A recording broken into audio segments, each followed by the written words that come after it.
الزمالك بيحب المركز الثالث والمركز الثالث بيحب الزمالك، وهنتكلم ازاي.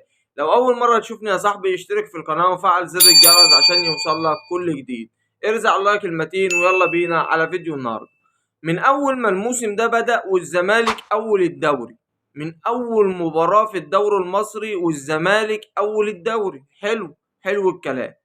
قال لك اصل ده موسم اعجازي، ده موسم مفيش منه اتنين، اصل انا عندي ايقاف قيد، اصل انا عندي ايه. مع العلم ان الزمالك اول الدوري علشان الاهلي وبيراميدز ما كانوش في حالتهم.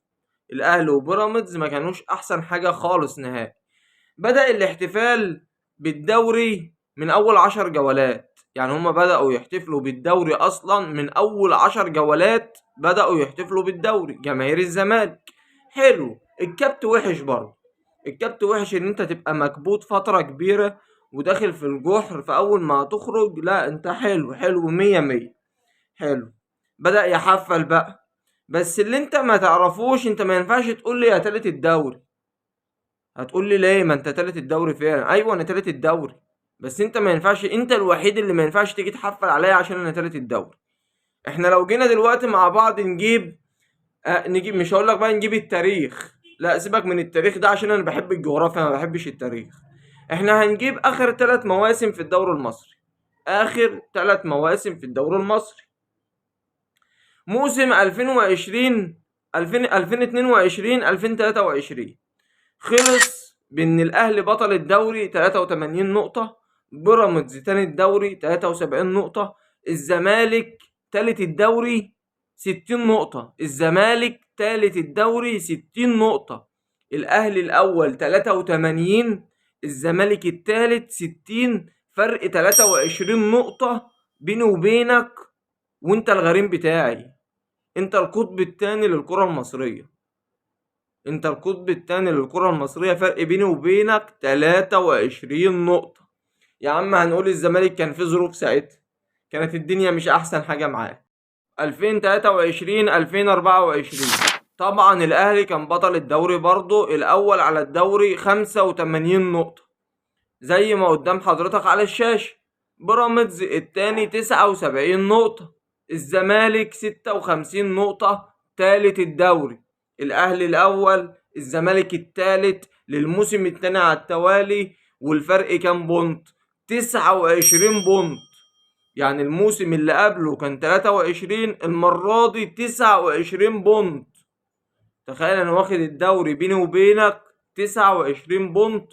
وانت دلوقتي اصلا هنتكلم دلوقتي في الموضوع يعني. ده موسم 2023 2024. لو جينا نبص بقى على موسم 2024 2025 هنلاقي ان بطل الدوري هو النادي الاهلي كالعادة. الموسم اللي فات النادي الاهلي بطل الدوري الاول على الدوري ب 58 بونت، تاني الدوري بيراميدز 56 بونت، تالت الدوري للموسم التالت على التوالي الزمالك 47 بونت.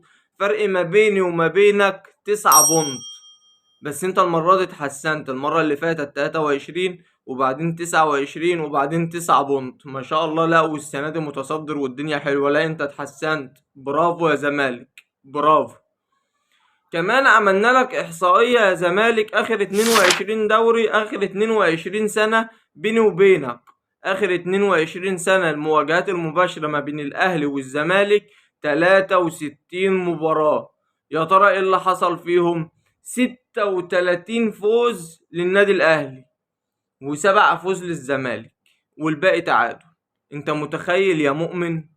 انت متخيل ان الغريم اللي هو اللي بينافسني على الدوري وعامل راسه براسي، واللي هو بيحفل عليا دلوقتي، واللي هو شايف نفسه دلوقتي ان هو مفيش منه، واللي هو بس لما بيشم نفسه بيحسسك ان هو بطل كاس العالم وبطل اللي مفيش منه اتنين. اخر 22 سنة المواجهات بيني وبينك بقى هي مفيش حد هيتدخل. هتقول لي بقى بيراميدز ولا تقول لي اي فرقة تانية.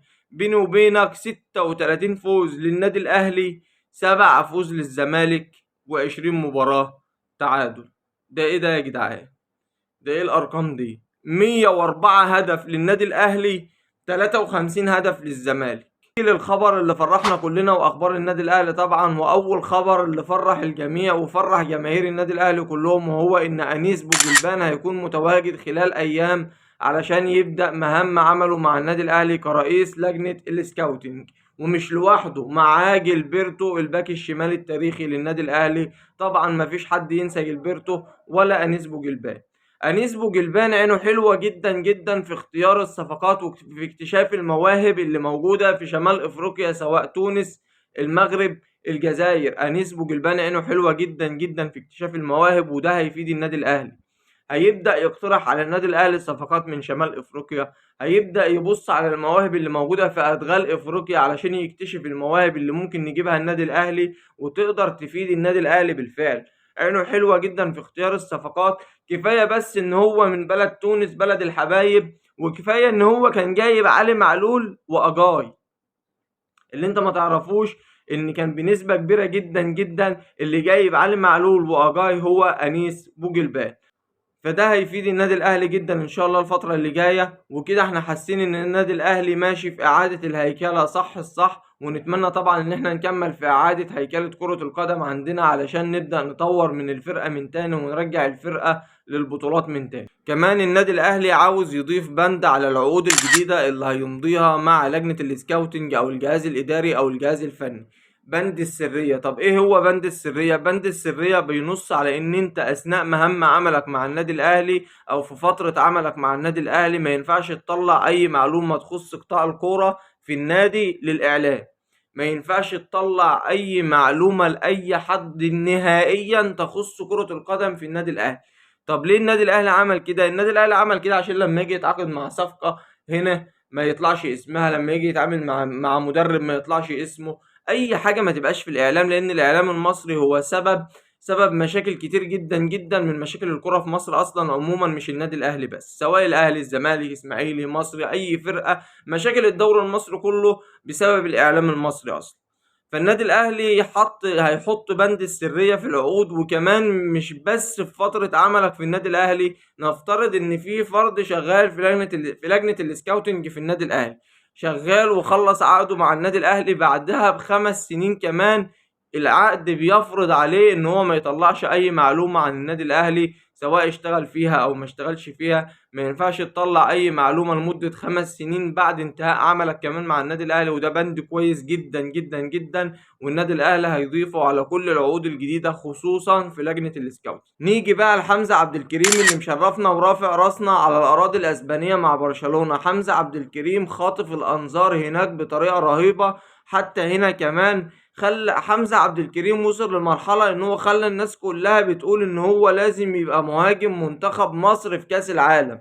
يعني مصر داخلة على حدث مهم جدا جدا في كأس العالم. الكل بيطالب كابتن حسام حسن بان يكون مهاجم منتخب مصر الاساسي، يعني مش ياخده بس، لا، مهاجم منتخب مصر الاساسي هو حمزة عبد الكريم. حمزة عبد الكريم امبارح قدر يساعد فريقه ان هم يعملوا ريمونتادا بعد الخسارة ذهابا 2-0. في الإياب كسبوا 3-0. حمزة عبد الكريم مسجل الهدف الثاني، مسجله برأسية ولا أروع، ارتقاء ولا أروع. يعني المهاجم ما هو إلا جوه الصندوق، ارتقاء وتوجيه بالرأس. بصراحة هدف عالمي من حمزة عبد الكريم، يقدر إن هو يساعد بيه برشلونة إن هو يعملوا ريمونتادا ويصعدوا لنص نهائي كأس الأبطال. بصراحة حمزة عبد الكريم مش أول مباراة يتألق فيها مع برشلونة، مش أول مباراة، لا، من ساعة ما لعب هو متألق جدا جدا. ويمكن امبارح لولا حارس مرمى الخصم هو اللي منعه من تسجيل هدف واتنين وتلاتة كان زمانه مسجل هاتريك امبارح زي ما سجل هاتريك قبل كده معاهم. حمزة عبد الكريم مشرفنا ورافع راسنا على الأراضي الأسبانية. وعلى فكرة في فرق كتير طلبت إن هي تتعاقد مع حمزة عبد الكريم، بس ان شاء الله احنا نتمنى ان هو يصعد مع برشلونة الفريق الاول، خصوصا في وجود هانز فليك. وحمزة عبد الكريم من ساعة ما راح برشلونة في اقل من شهرين او اقل من 3 شهور، بسم الله ما شاء الله على القوة الجسمانية والقوة البدنية اللي وصل لها. برشلونة رهيبة في النقطة دي بصراحة، هي وبايرن ميونخ بالذات. برشلونة وبايرن ميونخ في الفرقة في النقطة ان اللاعب اللي بيروح لهم جسمه ضعيف جدا بيبقى عنده قوة جسمانية وقوة بدنية رهيبة جدا. فنتمنى ان شاء الله طبعا انه يكون حمزة عبد الكريم موجود مع منتخب مصر في كأس العالم ويقدم حاجة كويسة ويقدر يفيد منتخب مصر. لان كل اللي حمزة عبد الكريم بيعمله هو هيرجع على حمزة عبد الكريم وعلى منتخب مصر طبعا. فنتمنى طبعا ان منتخب مصر يقدر كابتن حسام حسن يقدر ان هو ياخده معاه، وان شاء الله باذن الله يتألق في كأس العالم ويبقى معانا 100-100. لو وصلت لحد هنا يشرفني وجودك، اكتب لي رأيك في التعليقات. سلام.